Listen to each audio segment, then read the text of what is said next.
So hello everyone, मेरा नाम सौरभ है और आज मैं आप सबके सामने लेके आया हूँ सीए फाइनल नवंबर 2019 एग्जामिनेशन में सीए फाइनल ऑडिट का एक क्वेश्चन पूछा गया था जो कि बेस्ड है LODR listing obligation disclosure requirement के ऊपर।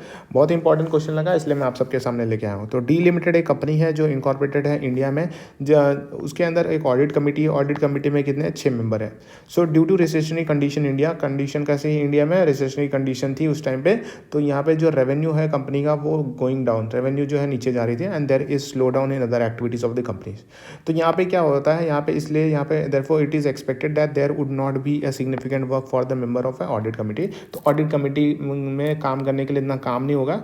सो उन लोग यहाँ पे ओवरऑल कंडीशन देखते हैं, ओवरऑल सिचुएशन तो देखते हैं और यहाँ पे मेंबर ऑफ द कंपनी जो कमेटी जो है ऑडिट कमेटी वो डिसाइड करते हैं। डिसाइड क्या करते हैं, डिसाइड करते हैं यूनानिमसली कि हम खाली एक ही बार मिलेंगे एट द ईयर एंड में। सो अब हम एक ही बार मीटिंग करेंगे, at the year and he करेंगे। सो और साथ ही साथ यहाँ पे हम रिव्यू करेंगे। They review monthly information system of the company and found no error. तो क्या किया उन्होंने, चेक क्या करा था, दे रिव्यूड monthly information system of the कंपनी और उनको कोई एरर भी नहीं मिला। So as a auditor of D limited, आपको यहाँ पे आप डी लिमिटेड के ऑडिटर हो, would you consider a decision taken by the audit committee to hold a meeting once in a year in complying with LODR, also state the quorum requirement of such meeting? So आप D limited के auditor, आप बताओ क्या ये इन्होंने जो decision लिया audit committee वालों ने कि हम एक बार मिलेंगे ड्यू टू रिसेशनरी कंडीशन, ये सब ऐसा बहुत सारे रीजन दिए उन्होंने। सो क्या ये कंप्लाई कर रहा है लिस्टिंग ऑब्लिगेशन डिस्क्लोजर रिक्वायरमेंट का? और यहाँ पे एक चीज़ और बताना है कि कोरम रिक्वायरमेंट क्या है सच मीटिंग का। सो आंसर अगर हम देखें तो one of the following additional requirement as stipulated under SEBI listing obligation disclosure requirement 2015 on which section 177 of the Companies Act 2013 silent है। साइलेंट किस चीज़ पे है कि ऑडिट कमेटी, यहाँ पे audit committee should meet at least 4 times in a year. Audit committee कम से कम 4 बार मिलनी चाहिए साल में, at least 4 times in a year and not more than 120 days shall elapse between two meetings. So gap between two meetings should the gap between the two meetings should not be more than 120 days. So 120 दिन से ज़्यादा का gap भी नहीं होना चाहिए और at least 4 बार आपको साल में मिलना पड़ेगा ऑडिट कमेटी वालों। So audit committee should meet at least 4 time in year और gap between two meeting should not be more than 120 days। ठीक है। फिर कोरम की अगर हम बात करें तो quorum shall be either 2 member, या तो 2 मेंबर, या फिर 1/3 of the member of the audit committee, या तो 2 मेंबर या तो 1/3 of the member of audit committee, whichever is higher. ये बहुत इंपॉर्टेंट पॉइंट है, विच एवर इज हायर, यहाँ पे लोअर मत लिख देना। So but there should be minimum 2 independent director, minimum यहाँ पे subject to minimum 2 independent director meeting में प्रेजेंट होने चाहिए, तो कोरम बन जाएगा। तो 2 मेंबर या फिर 1/3 of the member of audit committee whichever is higher. But यहाँ पे क्या होना चाहिए, यहाँ पे मिनिमम 2 इंडिपेंडेंट डायरेक्टर यहाँ पे प्रेजेंट होने चाहिए मीटिंग के अंदर। अब यहाँ पे क्या होगा कि ऑडिट कमेटी मिलेंगे, ठीक है, बैठेंगे। अब बैठ के क्या करेंगे, बैठ के ये करेंगे कि ऑडिट कमेटी यहाँ पे मैंडेटली रिव्यू करेंगे following information as per LODR. LODR में बताया गया है कि ये सारी इन्फॉर्मेशन आपको रिव्यू करने पड़ेंगे, तो यहाँ पे ऑडिट कमेटी ये सारी चीज़ें रिव्यू करेगा। सो क्या रिव्यू करना चाहिए ऑडिट कमेटी को? सो ऑडिट कमेटी शुड रिव्यू कि management discussion and analysis of financial condition and result of operation. तो मैनेजमेंट जो होती है कंपनी की वो डिस्कशन करती है, एनालिसिस करती है फाइनेंशियल कंडीशन की, रिजल्ट ऑफ ऑपरेशन की। सो मैनेजमेंट जो भी डिस्कशन की है, जो भी एनालिसिस की है, किस चीज़ का, financial condition of the company, result of operation of the company, तो उसका रिव्यू करेगा कौन? उसका रिव्यू करेगा ऑडिट कमेटी। फिर ऑडिट कमेटी यहाँ पे एक चीज़ और रिव्यू करेगा, statement of significant related party transaction जो सबमिट किया जाता है मैनेजमेंट के द्वारा। सिग्निफिकेंट रिलेटेड पार्टी ट्रांजेक्शन अगर हुआ है तो उसका स्टेटमेंट जो सबमिट किया जाता है मैनेजमेंट के द्वारा वो भी रिव्यू करेगा कौन? Audit committee. So audit committee और क्या देखेगा ऑडिट कमेटी? यहाँ पे management letter of internal control weakness. So internal control पे यहाँ पे 3 पॉइंट है, हम यहाँ पे देख लेते हैं। सो ये 3 पॉइंट जो है वो इंटरनल कंट्रोल के ऊपर बेस्ड है। तो ऑडिट कमेटी यहाँ पे रिव्यू करेगा मैनेजमेंट लेटर या फिर letter on internal control weakness issued by the statutory auditor letter of internal control weakness देता है, तो उसका रिव्यू कौन करेगा? ऑडिट कमेटी रिव्यू करेगा। फिर इंटरनल ऑडिट वाले भी रिपोर्ट देते हैं रिलेटिंग टू इंटरनल कंट्रोल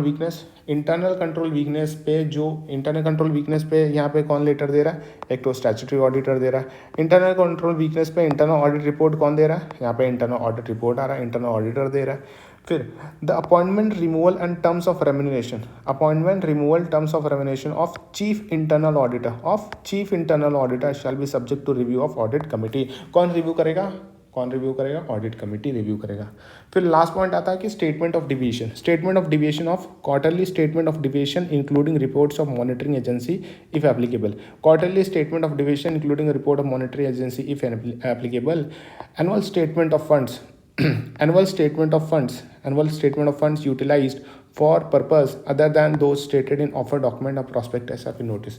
तो स्टेटमेंट ऑफ डिविएशन देखना है कि annual statement of funds utilize for the purpose other than दो stated in offer document. So यहाँ पे जब प्रॉस्पेक्टस इशू हुआ था, जब ऑफर डॉक्यूमेंट इशू हुआ था, तो वहाँ पे लिखे गए थे कि ये पर्पज़ के लिए हम पैसा ले रहे हैं आप लोगों से और इस पर्पज़ के लिए हम यूटिलाइज़ करेंगे। सो यहाँ पे एनुअल स्टेटमेंट जो भी है फंड यूटिलाइज हुआ है कि नहीं उस पर्पज़ के लिए, अगर वो अदर दैन उस पर्पज़ के लिए अप्लाई किया तो यहाँ पे स्टेटमेंट ऑफ डिविएशन बनता है। तो स्टेटमेंट ऑफ डिविएशन का भी यहाँ पे रिव्यू करेगा कौन? Audit committee.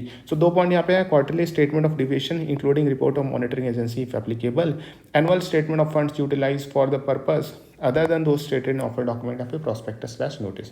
तो यहाँ पे फटाफट जो भी ये 5-6 पॉइंट देख लेते हैं। सबसे पहला कि management discussion analysis of management क्या डिस्कशन एनालिसिस किया फाइनेंशियल स्टेटमेंट और कंडीशन का, फाइनेंशियल कंडीशन और result of operation of the company, उसका रिव्यू कौन करेगा? Audit committee. उसके बाद ऑडिट कमेटी रिव्यू करेगा statement of what? Statement of significant related party transaction जो सबमिट करता है मैनेजमेंट। 2 पॉइंट हो गया। उसके बाद 3 पॉइंट था इंटरनल कंट्रोल पे जो letter of internal control weakness issue कौन करता है? Statutory auditor. फिर यहाँ पे इंटरनल कंट्रोल वीकनेस यहाँ पे कौन देता है? इंटरनल ऑडिट रिपोर्ट में देता है, इंटरनल ऑडिटर देता है। ठीक है। उसके बाद यहाँ पे internal control auditor, chief internal auditor का यहाँ पे क्या हो रहा है? अपॉइंटमेंट हो रहा है, रिमूवल हो रहा है, टर्म्स ऑफ रेम्यूनरेशन हो रहा है shall be subject to review of audit committee।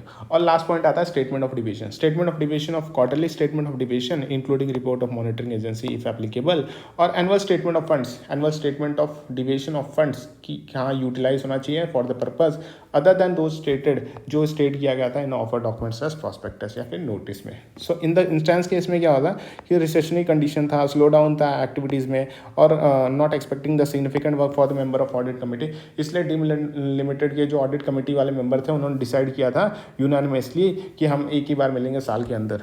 So at the end of the year ही हम मिलेंगे।